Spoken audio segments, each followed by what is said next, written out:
Hi, and welcome to Codex. Karin Schnass earned a master's degree in mathematics at the University of Vienna under Hans Feitinger and a PhD in computer, communication, and information sciences at EPFL in Lausanne under Pierre van der Gunst. Next, she was a postdoc at the esteemed Johann Raden Institute for Computational and Applied Mathematics in Linz, and an Erwin Schrödinger Research Fellow at both the University of Sassari in Italy and the University of Innsbruck, where she has remained and is currently a full professor. If you've ever seen the views in Tyrol, then you understand just how lucky she is. In 2014, she won the Start Prize of the Austrian Science Fund, which is the highest Austrian award for young scientists. She is renowned for her groundbreaking work in the field of sparse dictionary learning. We are very happy to have her here today, speaking on random submatrices with non-uniformly distributed supports. Take it away, Karin. Okay, thanks for having me. I've discovered the tablet and all the possibilities. So since that, I have to apologize. It's always experimental and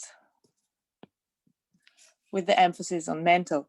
So as Emily already said, I'm normally doing dictionary learning. So those who know me are probably surprised that I'm not talking about dictionary learning. So as I said, I'm a bit obsessed. So this is me, and this is Simon, who is partly responsible for the talk here today. And this is Ellie, and Marie has drowned somewhere around here. So the thing is with dictionary learning, if you want to do it, what you have to do is normally you have to invert a lot of matrices. So you have a sparse model for your signals, which would be this. And then just, even if I give you the magic support that we normally still have to guess, if you then want to have the coefficients, what you need to do, you need to take the pseudo inverse, which means basically that you have to invert this small gram matrix if you want to.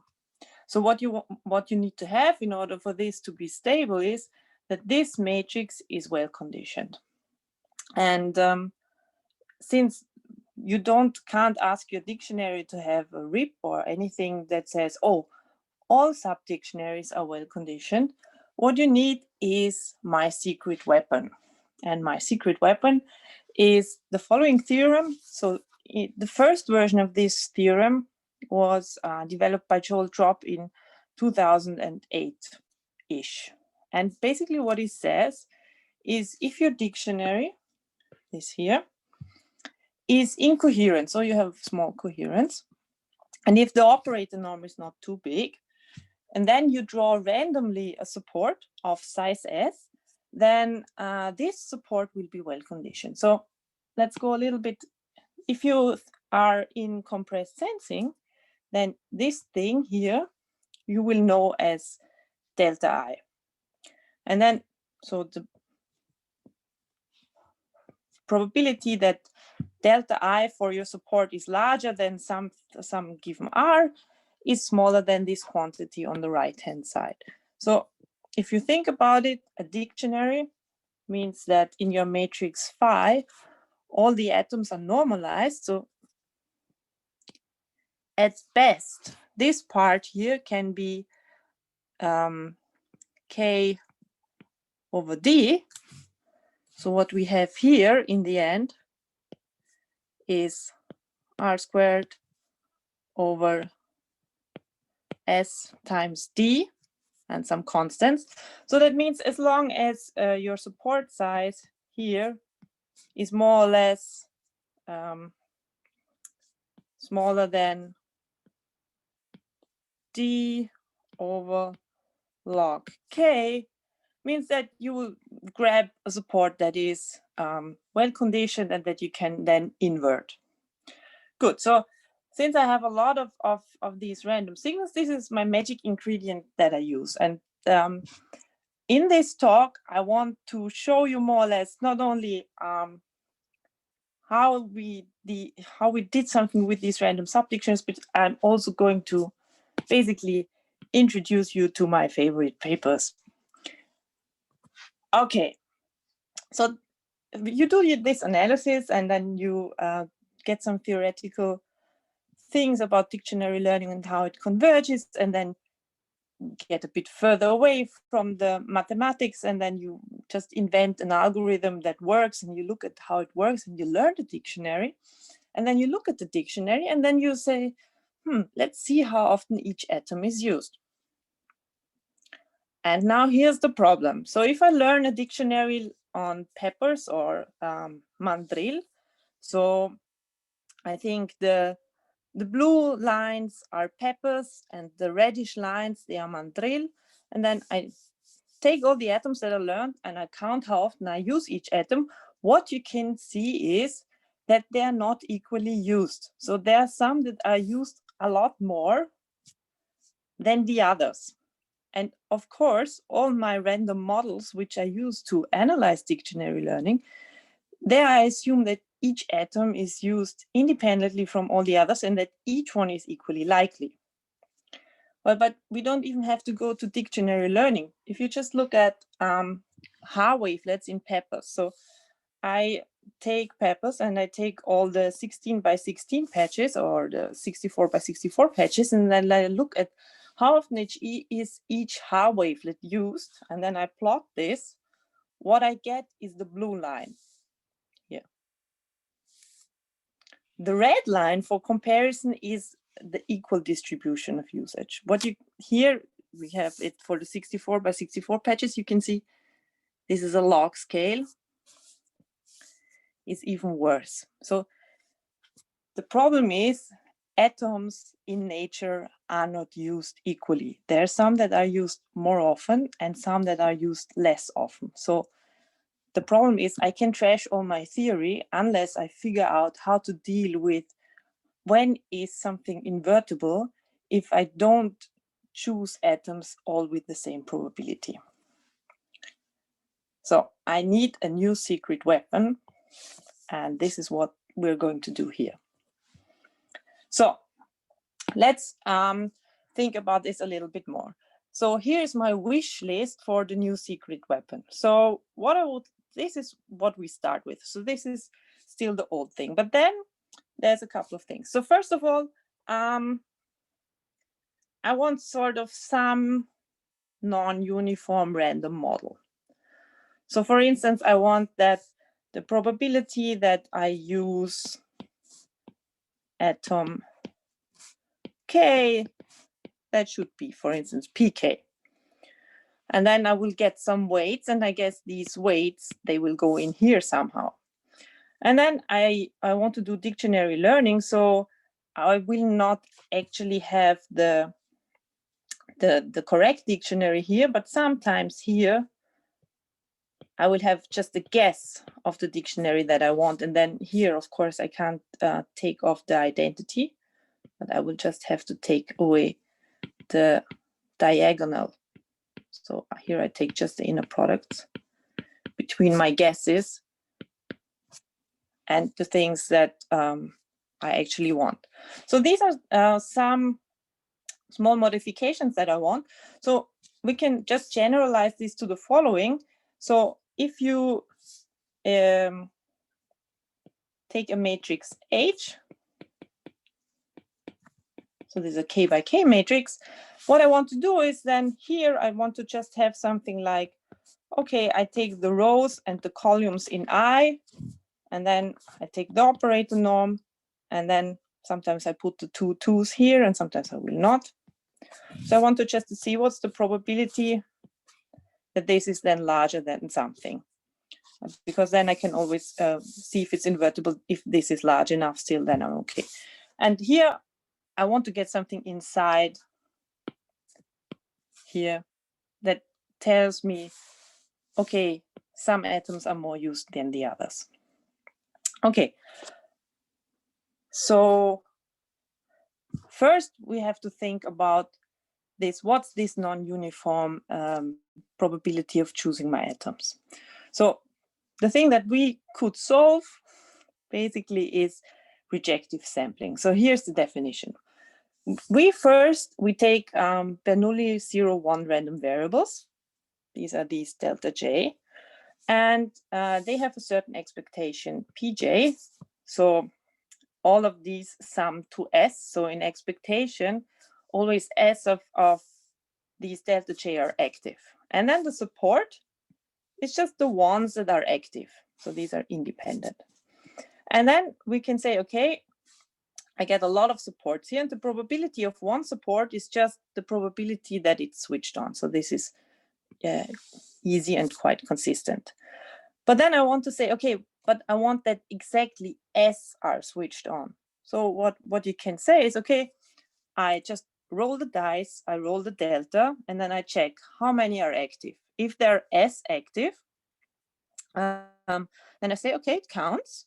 And if they're not S active, then it doesn't count. So basically, I just take the conditional probability and I say, okay, the probability is the one I get from the Poisson sampling model, conditioned on the fact that only S of the delta I are active, and it's 0 else.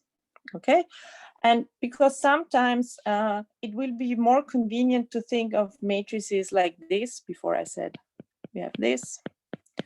Sometimes it's easier to think of this like a random restriction. So you take this matrix R here, which has ones on the diagonal for the active indices and zeros for the inactive ones. So if you take this, so this is the restriction and the operator norm, then it's exactly the same as if I would take these matrices where I just put everything outside of I to 0. So this would be a bigger matrix, but the operator norm would be the same because even though this is bigger, it's 0 outside of what we have here. Okay, so now that we've figured out a way to model non-uniform probabilities for our supports,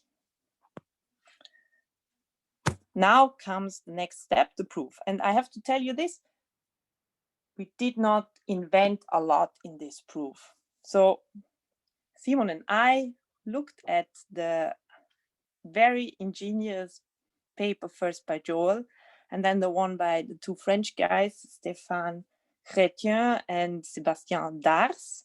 And together they made really progress. So Joel's paper is complicated, and the two French guys, they made it a lot easier. And we looked at it, and then we said, good artists copy, great artists steal, and we stole their proof. But it's such a cool proof, and I still haven't understood it, but I will present it to you now, that I want to show you every detail. So the goal is first that the rejective sampling model, meaning the PS, is complicated because there's no independence. But the Poisson sampling models, where I have the active delta I, which I switch on and off, this is much easier because everything is independent. So the first goal is that somehow I switch the models. So I go from the rejective sampling model to the Poisson sampling model. Okay, so how do we do this? Well, first we say, okay, the probability that these HI are larger than R, we can just condition on all the outcomes. This is just total probability. So here, there's this I can have several outcomes. It can be K from 1 to 0. Actually, it can be from 0 here, but then the probability to be larger than anything would be 0. So we can just discount that. And then we multiply with the probability that this is happening. Good. Now we can see, since the operator norm, if I add something to the matrix, it's just going to get bigger. We can see that these things, they can be bounded by these things. So let's say if K is larger than S, sorry, this is the wrong way.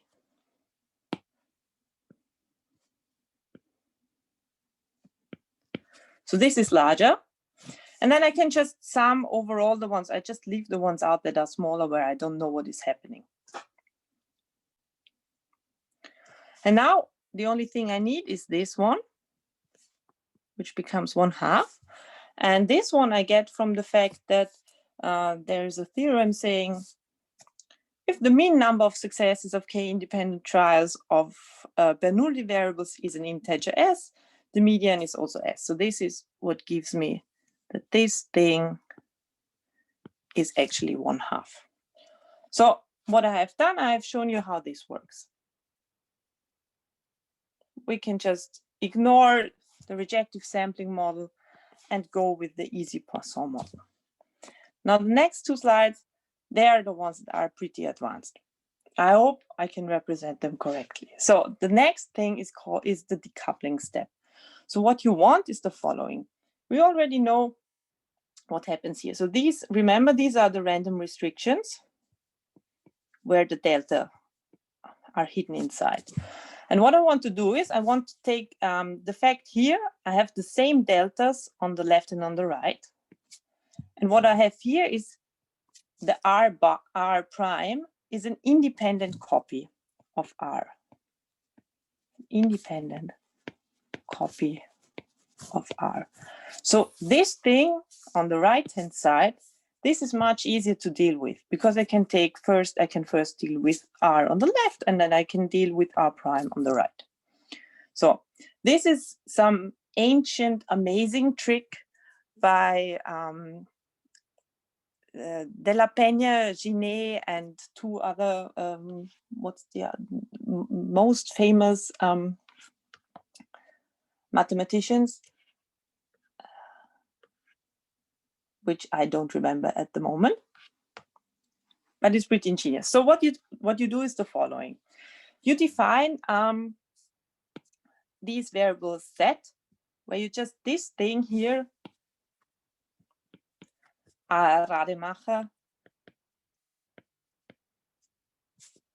plus minus 1 random variables. So these are just Bernoulli random variables that take 1 and -1 with equal probability. So you define this set and you define y here.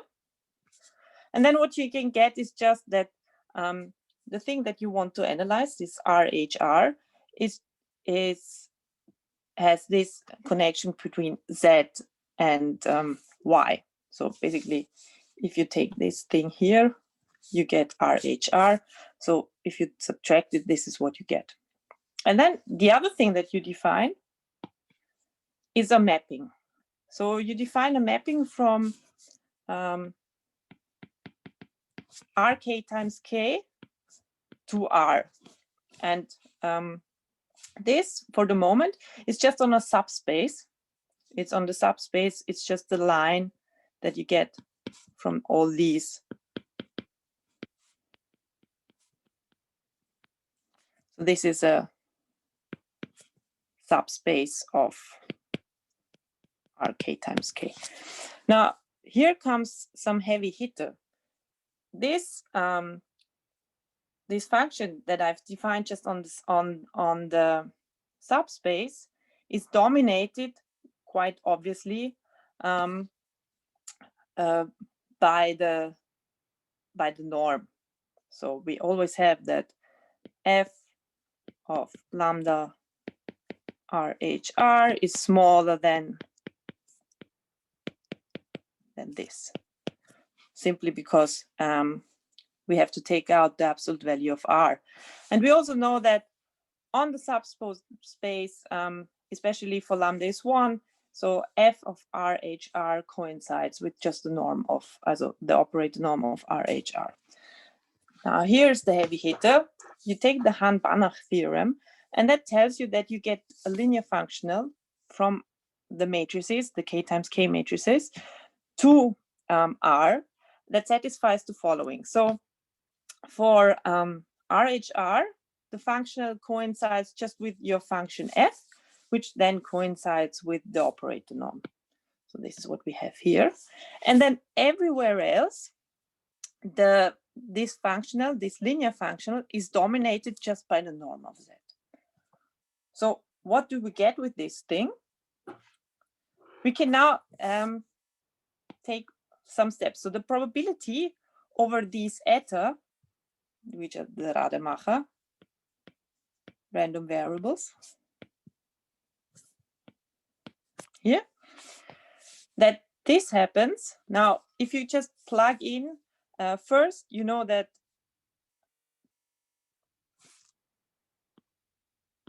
we have this here, and then you can just plug in the definition of this. So here, I skipped a couple of steps because I didn't want to lose too much time.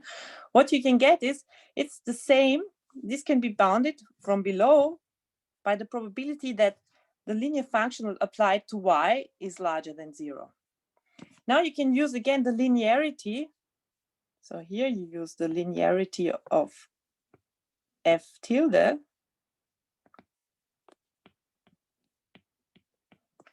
And then you rearrange a little bit. And these are just matrices which have, so these are k times k matrices. And the only non-zero entry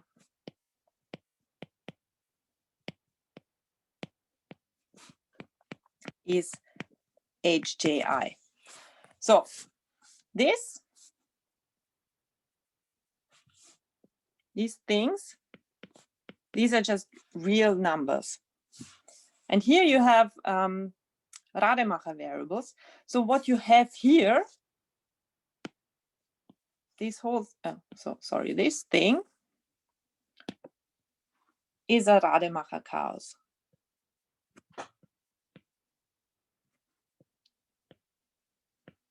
And then you can apply some weird tricks that we are not going to go into here, but you can show that the probability that a Rademacher chaos is larger than 0 is larger than 1 over 36. Okay, so this is the only thing that we want to have from this slide. So the probability that this happens is larger than 1 over 36. So what you can see here, this is what we have here. Okay, now the next trick is happening here.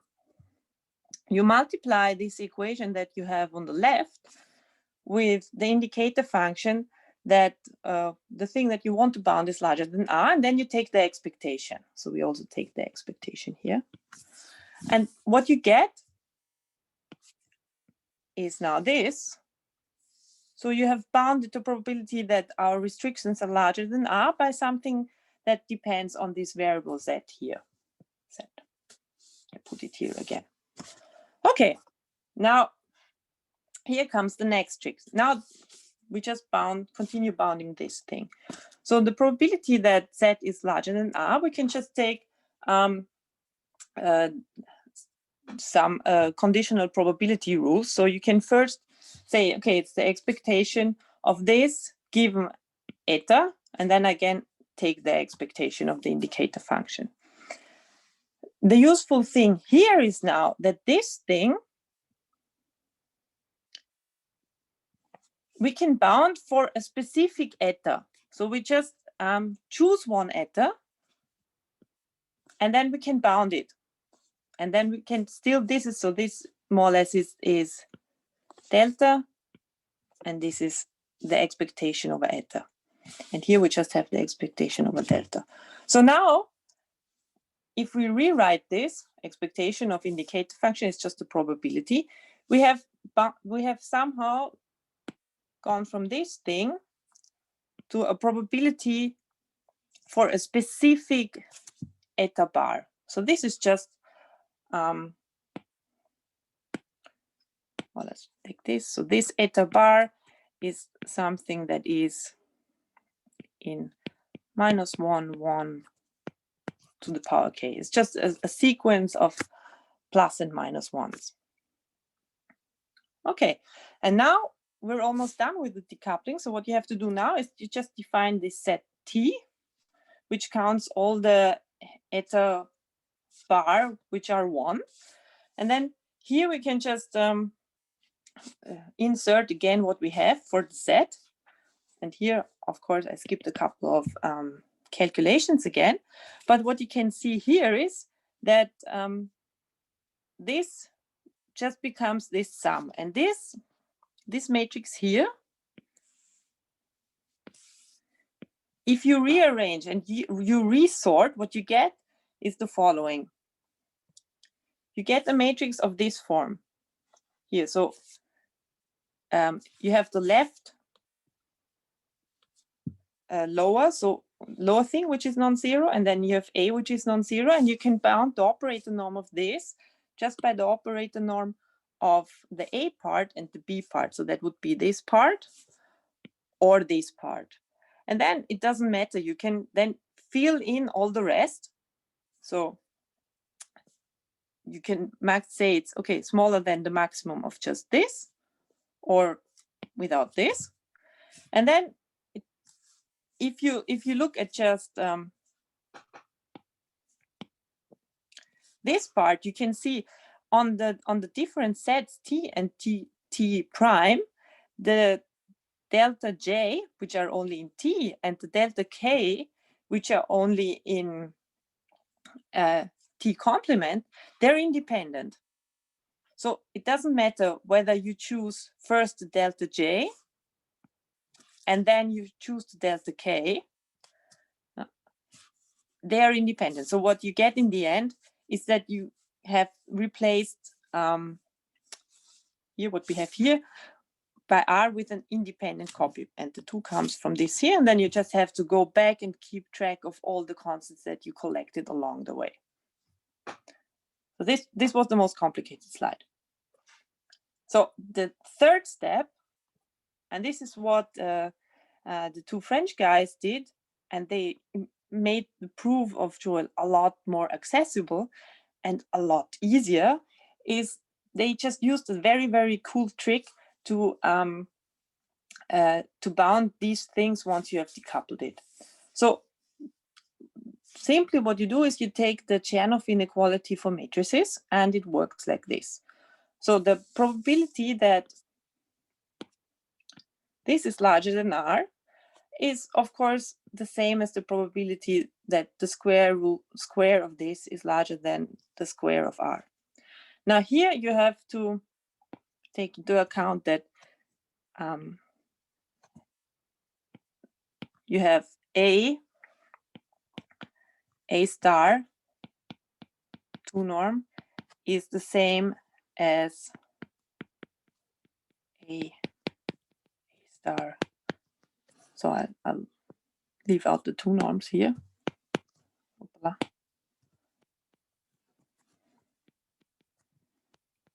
So this I use here to get this second thing. And the nice thing is that the R prime here, just in theory, I have it twice, but R prime squared is the same as R prime. So now if I say, okay, this matrix here, I will call Z, and then I have here Z star or transpose, then I can write the whole thing here just as a sum of rank 1 matrices. And I have always the delta J prime. So this is something, these delta, they are independent. And then you can just, they are an immediate candidate for matrix Chernoff. Okay, so let's do this. So what you need to do is you need to bound the operator norm of the matrices here. This is very easy because they are just rank 1 matrices. So the operator norm of these is just the square of just the normal vector norm. And this is complicated, mainly saying for, this is the largest norm of a column or row. I never know which one is which. And then the next thing that you need to bound is the expectation, the sum of the expectations of these things. So the only random quantity here are the delta J, and we've known they are copies of deltas, so the expectation of those is always Pj. And now here we just say, okay, we have this weight matrix, and we just say this is a diagonal matrix, and on the diagonal I have just the square root of pi. Okay, and then so I put this twice here to get this diagonal piece, and then I can just split this again to get this thing. And now if you see, this is the quantity that we have here, and this is the quantity that we have here. So this is once Chernoff, and there is the second time Chernoff, and here is the third time Chernoff. Sometimes you just need vector versions or just scalar versions. But after you've done this, you have somehow just expressions where you have here W's. And in the end, voila, magically you get the new secret weapon and you get the new theorem. So what we say is before we have H is now some matrix with 0 on the diagonal, on just to be consistent with all the dictionary learning stuff before. We say that, or with the matrix stuff, the off-diagonal thing, the largest thing we call mu, so sort of coherence. And then we choose our supports according to rejective sampling with different probabilities, but we want to sum them up to S just to have things easy. Since we're looking at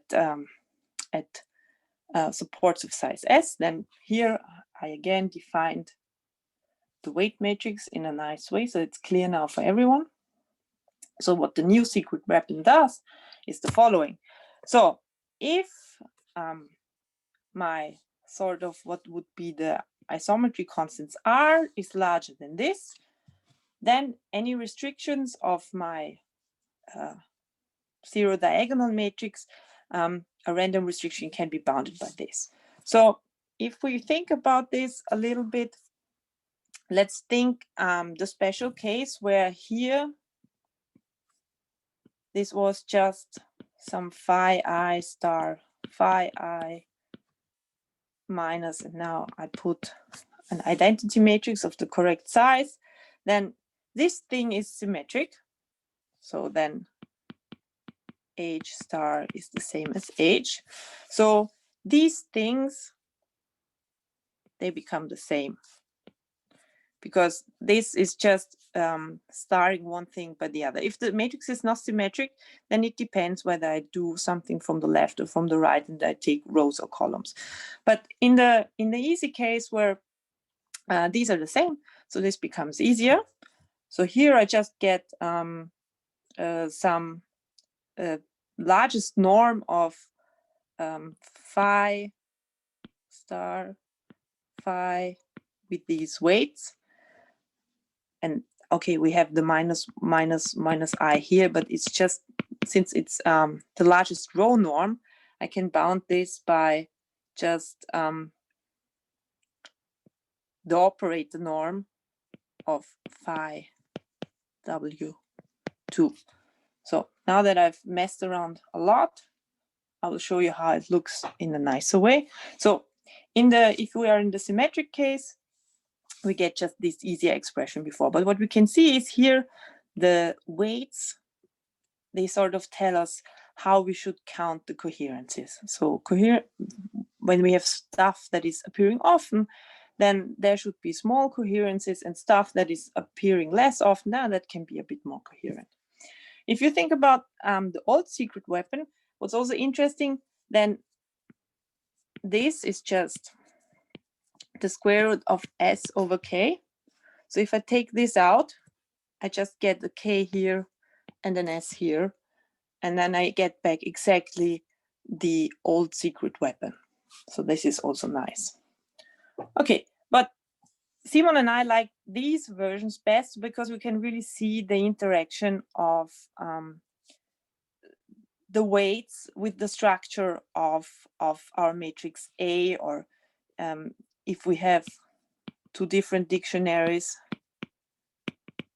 really with how the frame structure interacts with the weights. Good. So what's the time? Actually, I could be done now, but I wanted to ask you the following question. I cheated.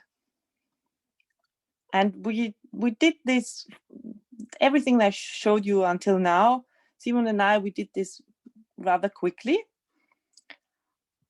but then we found out that we cheated. So where did I cheat? This is, Emily, can you make some sort of poll?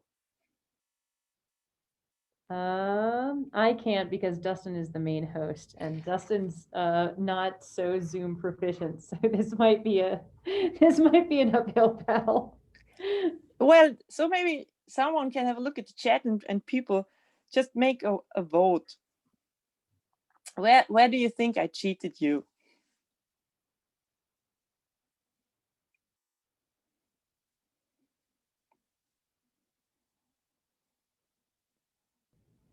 I'll just put it out there. I'll say step 3. Okay, and come on, let's get second opinions, Emily. It should not only be you working.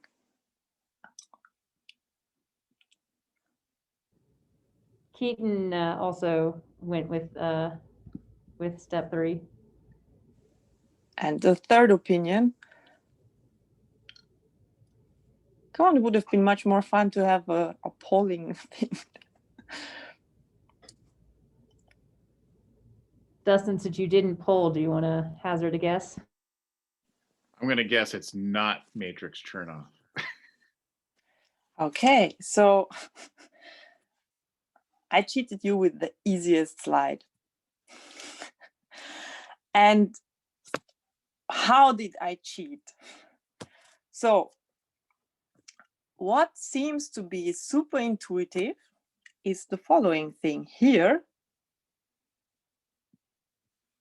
This thing that for k larger than s, that this is larger than this. So I think nobody doubted me at this point. But then, you think, my God, it's obvious. And then you think, but wait, maybe you don't know. And I'm usually challenged with basic probabilities. So I thought, okay, if it's obvious, best thing is try to prove it. And we couldn't. And it took us a long time to prove it. We started to look through the internet to find someone to prove it. And we found some very, very old papers. So from 1968 by a Czech guy called Jan Hayek. But the only thing, it was only asymptotic. So you had conditions on your pk, but we don't want conditions on our pk. I want pk to be 1 sometimes. I want it to be able to handle 0, and I want it to handle everything in between, because sometimes I need to have that one thing is in there and some other things are really not in there. So this really has to be in 0, 1. And yes, I want those boundaries. So the question is this true? And now I'm going to show you very, very slowly how this is true. And maybe you can use it for some other stuff. So we're going to prove the obvious thing.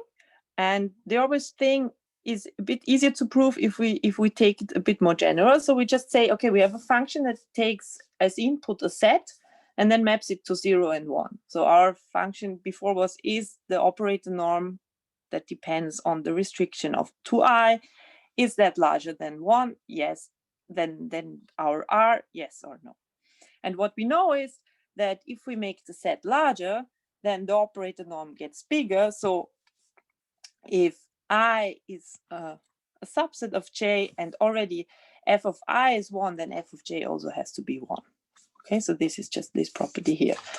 And then if we have such a function, then we know that the probability that f of I is 1 given a certain size, that this actually decreases, is smaller than if I have a higher size. And this does not depend on our piece. So this works for all p's. And here is the proof. So basically what we do is we just write these things as conditional probabilities. Okay, so you have just the probability of fi times p of, also the f of I times the the probability of I, and then you divide by the probability over all sets of size t. And then you take this thing. So what we're going to do is we just multiply this here, and then we multiply this here. So this is what we just did. And now here I'm just going to write this thing a little bit weird. I'm just going to write f of I plus 1 minus f of I. And I multiply with this. And here we'll do the same thing with j. So if I do this, what you can see here is afterwards you have here the pi fi. And here you will have the same thing. So these I'm also going to subtract. So what I end up with is just, okay, here the j and the I. Oh, attention, here I have f of I and 1 minus f of j. And here I have it the other way around. Here I have f of j and 1 minus f of I. Next slide. So here is just a repetition of what I had before. So what I have a look at next is, what are these j and these I?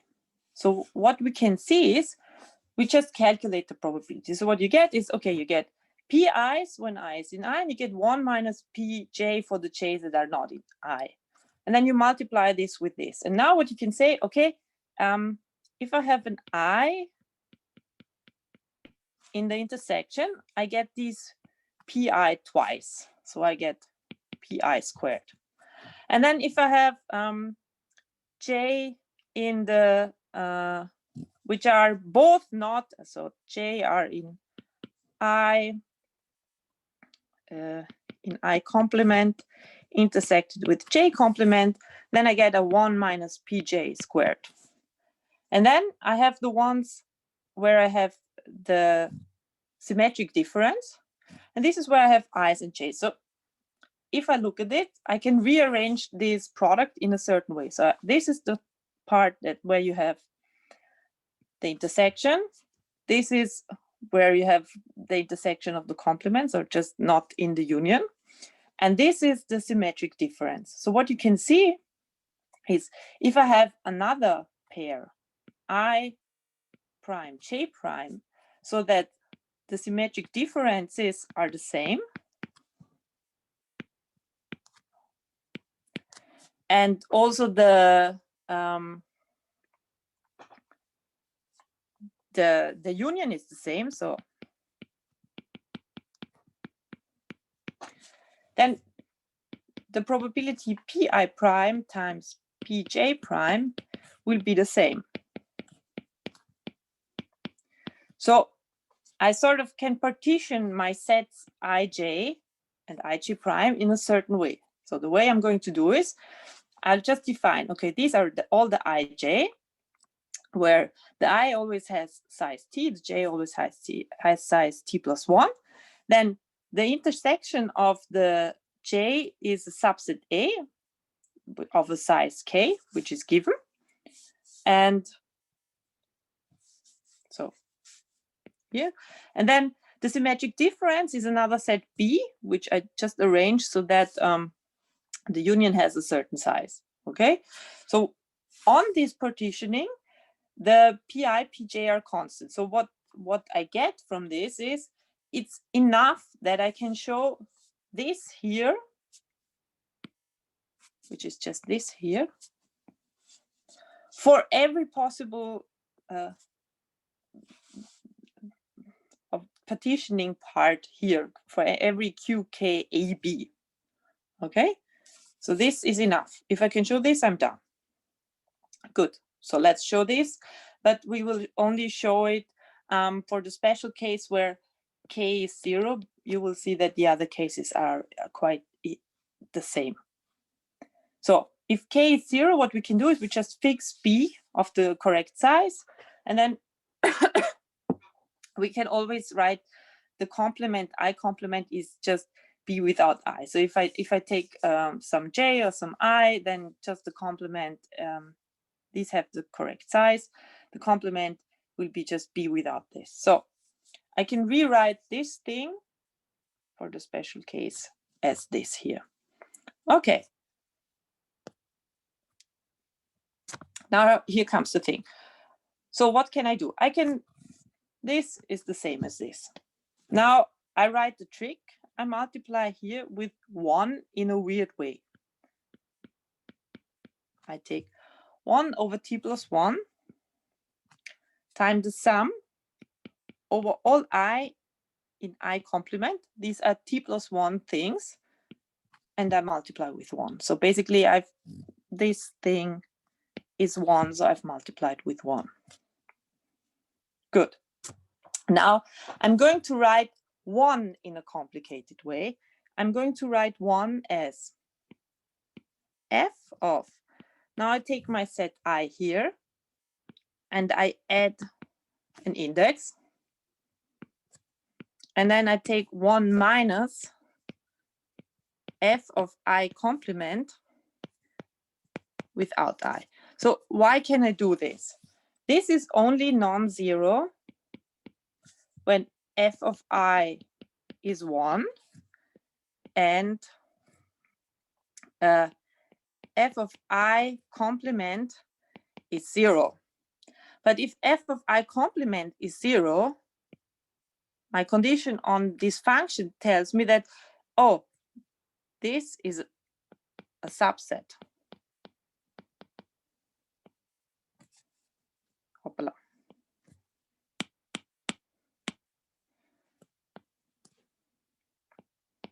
So this has also to be 0. And if this is 1, then this also has to be, hoppala, has to be 1. Huh? So if this is 1, then this will also be 1. Okay, so I just added things in a complicated way. So the next thing is, well, I'm just going to put this here, and then I have a double sum, and then, well, at worst, this is 1. If it's 0, nothing happened. So I can just leave out this thing. So I can just bound this by a double sum, then this is 1, or this is dominated by this. If it's 0, then this might not be 0, so I can shift this on the right. And now I just have to see, okay, what is this actually? If I take I, and then I put another index that is not in it, then this is some kind of j. But how often does each j appear? I get each j t plus 1 times, because there is, I take j, I take 1 index out, I get an I, and then I put the index back, and then I get the j. So there's, I end up with with every j of size t plus 1 times. So the same happens here. So in the end, what I get is t plus 1 times actually this overall j of the correct size, and this is, if you look at it,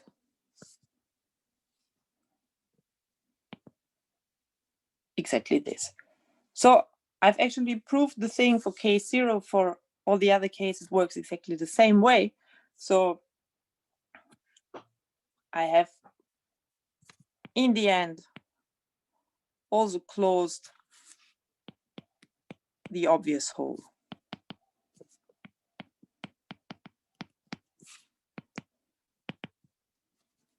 Good, and this was a lot of math for today, and it was a lot of math, especially for my standards.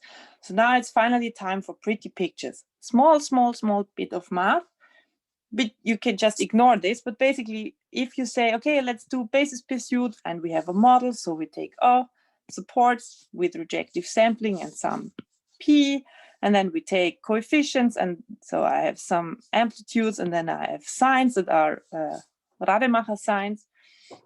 Then I can give you criteria when basis pursuit will work, and basically what you can see appearing here is some weighted 2 norm of the hologram matrix here. And then you get, again, some largest column or row norm that should be smaller than something. And okay, largest off-diagonal edges should also not be too small. And then if all these things work out, then BP will recover XI. So this is no noise, nothing's just a toy, but you can see it gives you some nice things, because what we can do with this, for instance, we can decide between two compressed sensing matrices. So what we have here is some 64 times 64 image patches. And we say, okay, they're sparse in Haar wavelets.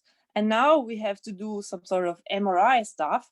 And we have to generate a measurement matrix. And the only thing that we can do is we can take Fourier, or basically we can take, because it's easier, not complex, DCT measurements. So now we have the choice between this. We uniformly sample the K-space here, or we take this weighted sampling of the K-space. Okay. Well, let's have a look at the numbers. So what we said before is that these are the numbers that should be relevant. What you can see is the following. So this is A1 here, and this is A2. Questions? What do you think? Which one should you take? A1 or A2? Dustin, Emily, and again, the poll is not working. You should take A2.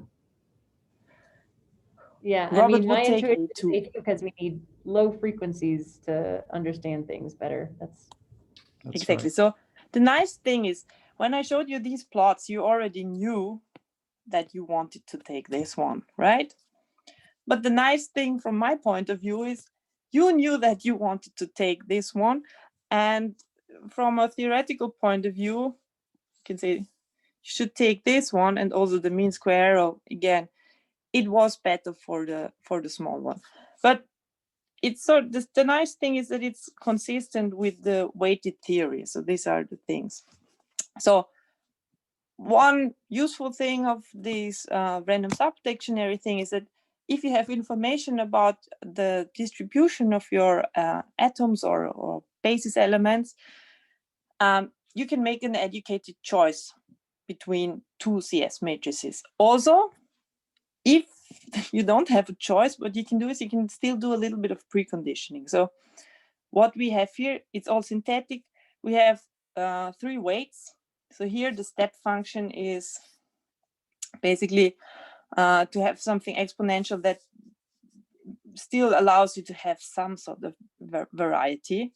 Then we have the step, and then this linear decay. Just for comparison, this is the thing with the wavelets. Okay, so this is how the wavelets behave.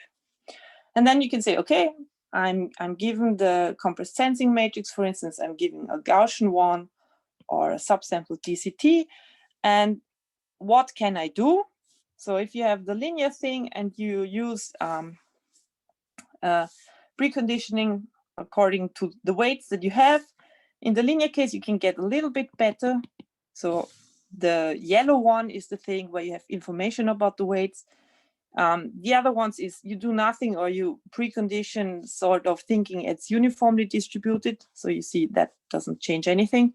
But if you know about the weights, if you have the more extreme distributions like the quadratic one or the step function, you can improve things a little bit. I mean, this is a small example where I think it's 16 by 16, so it's 256. The size of the full space, I guess. So you can recover things until 45 and improve things a little bit. So at the end, some literature.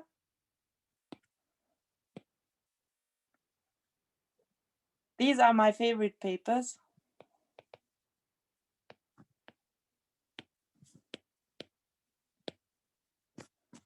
So this is old, and this is a classic, and it's not very used for some reason. And this just makes your life so much easier than this one.